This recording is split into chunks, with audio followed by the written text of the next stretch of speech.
We're joined now by Cameron Gaunce. And Cameron, some of the Canadiens' top scorers have gone ice cold in these playoffs, and definitely not in a good way. Let's start with Caufield, 51 goals in the regular season. He finished second for the Rocket, but he has only one power play goal in these playoffs and none 5-on-5. So what is missing from his game right now?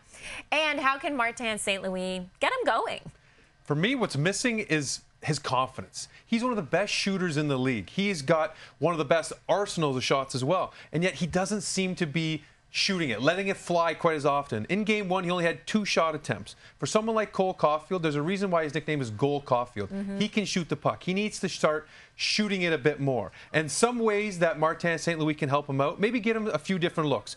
Play him with a different centerman. Get him out there with Newhook. Get him out there with Demidov or Jake Evans. Just something different so that it's not quite as methodical as playing with Nick Suzuki. They're a wonderful line, and you want them out there together as much as possible. But give him a different look. Have him start thinking about things a bit differently out there. That could spur him on. The puck in his hands might help him out a bit more.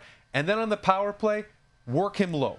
This is a different power play than how penalty kill than how Tampa ran, but they can still try to get him the puck down low when he scored a lot of his goals beneath the goal line. Start getting some shots from there, forcing Buffalo to have to try to figure out what they're going to do defensively instead of the other way around. Yeah, okay, got it. Now, how about super rookie Ivan Demidov? 17 shots in 8 games. None of them have found the back of the net. Is this simply just a harsh adjustment to playoff hockey? It is, and you can tell he's feeling it by little things. The one thing in Game 7 of the first round, and again last night, he switched to black tape on a stick. That might not seem like much, but hockey players typically are creatures of habit, especially the very skilled ones. So for someone like him to make that adjustment, to go from white tape all season to now black tape, something is not going well for him, and he realizes it. The thing, though, is he is doing very well to not hurt his team. Usually when you're a young player, especially someone who's used to getting their cookies, getting their points, they're going to start cheating. He's not. He's continuing to play an altogether 200-foot game. If he can continue to do that, it should start to go for him offensively. But for him, I'd like to see a bit more confidence. With him, it's controlling the puck a bit more on the offensive zone. He is very shifty. He's got good puck protection skills. Try to hold on to a bit more, whether it's white tape or black tape. Keep that puck on your stick a bit longer. Try to find things in the offensive zone and stick with it.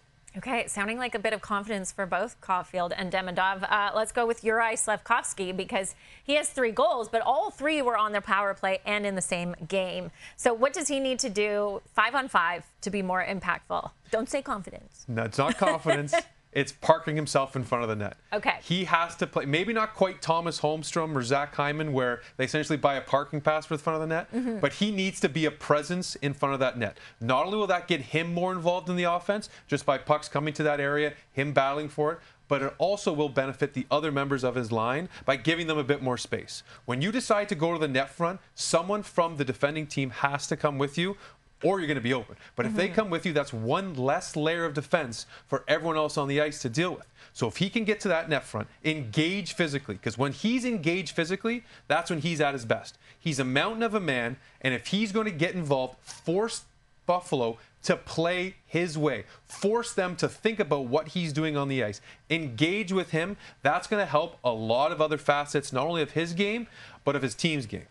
Okay. Now, do you think the Canadiens can survive this series if these particular players don't actually find their game? They can survive as they did in the first round, but they won't thrive. This is a team that heavily depended on those top guys, and they were very successful in the regular season because of it. Those players generated most of their offense. In the first round, they did get depth scoring. They got very good goaltending. They defended well, but they didn't thrive in a lot of games. They didn't separate from Tampa Bay. It was a tooth and nail fight to the end.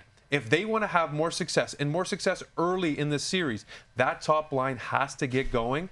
So they can survive, but they're not going to thrive and really blossom as a group and go as deep as they want to until that unit starts to produce more. Okay, they need to do everything that you just said in order to thrive. Now, after their Game 1 win, the Sabres are now minus 215 to advance to the conference final on FanDuel. And if you're looking for more Habs content, we got you covered. Alongside Arpin Basu of The Athletic and TSN hockey insider Pierre Lebrun. So, Cole Caufield speaks to the media for the first time since before Game 6 in the first round. Arpin, you've dealt with him all year. What's your sense of him right now? Well, he's fighting it a little bit, obviously. He scores 51 goals in the regular season, has 1 goal in the playoffs so far. That came on the power play. He said his confidence isn't rattled, that you can't play without confidence, but it's clear certain moments in the game, he comes back to the bench, he's a little frustrated, and it's normal. This is something he's never been through before. He's never been a 50-goal scorer before. He's never been the primary source of offense on a playoff team in the second round before, and it's a learning process, and it's a young team. It's not the end of the world, but the Canadiens are going to need him to figure something out and pop one in eventually if they want to advance in this series. And I thought it was interesting. Lindy Ruff, the Sabres head coach, was actually asked about Tage Thompson, who hasn't scored in a while, and he brought in the Habs unsolicited by saying, well, our top line had looks in game 1, at least 3, and I thought their top line had at least 2 or 3 looks, and his point being that the looks were there, maybe not the goals, and he's confident Tage Thompson will find the back of the net, and I guess inadvertently is saying maybe Cole Caufield will find the back of the net on Buffalo. But, Marty St. Louis said it again on this day. This series is better suited for his top line to find open ice, to find more time with the puck, and to get their looks. It's clear that Marty St. Louis thinks those goals will come. Optional practice for the Habs today. Caufield among those on the ice. He says the more touches you get, the better you feel, so he's hoping that will help him as well. Norris Trophy nominees announced today. Rasmus Dahlin getting some flowers. He's nominated for the first time. Lane Hutson in the conversation this year, and he's trending towards being a nominee one day soon, but Pierre, he didn't really feel like a Norris Trophy contender today. Yeah, pretty hard on himself. In fact, he was just asked a general question about his team's performance last night, and he said everyone was ready to play except for me, apparently, and he made fun of the fact that he fell and blew a tire, and that led to the opening goal for Josh Dolan, the Buffalo Sabres. But Arpin knows, covering him all year, he's so hard on himself, and he probably didn't sleep a whole lot well after that.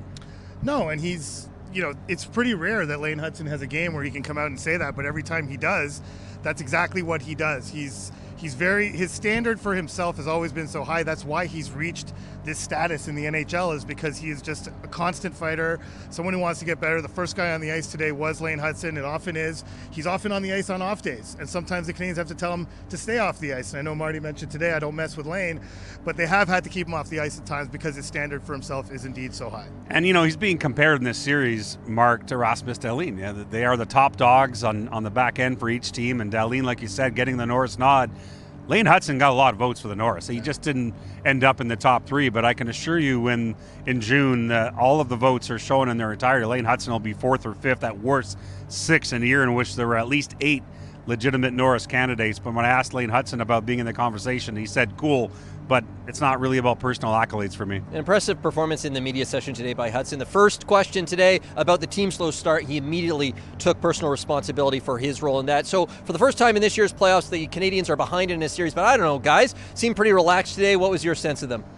You could really not tell which coach had lost game 1. I mean, there was just as much confidence and self-assurance from Marty St. Louis, and in some ways, some self-criticism from Lindy Ruff about his team after a Game 1 win in terms of puck management and not wanting to feed Montreal's counterattack. So what that tells me is this, that the Canadiens have earned the right to feel that kind of confidence after a Game 1 loss, because every time they lost a game to Tampa last round, guess what?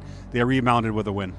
Yes, obviously the context is different. They never trailed in that series, but there are 2 things that Martin St. Louis considers to be his strengths as a coach. 1 is to break down film, break down opponents, find holes in their game. 2 is to communicate that to his players. That's what today was spent doing, and I think that's why he felt pretty confident about how they're going to turn things around in Game 2. And he's still confident in Jakub Dobeš? Absolutely. There's no reason to believe otherwise, and he's the primary reason they're here right now. Sabres are confident in Alex Lyon, who has .950 save percentage since taking over the Sabres crease in this year's playoffs, and he did something I've never seen or heard before at a press conference today. He referred to himself as an amorphous blob. Have you guys ever heard that, an NHL player? No, I had to Google it. The 33-year-old Yale University product turning heads on and off the ice.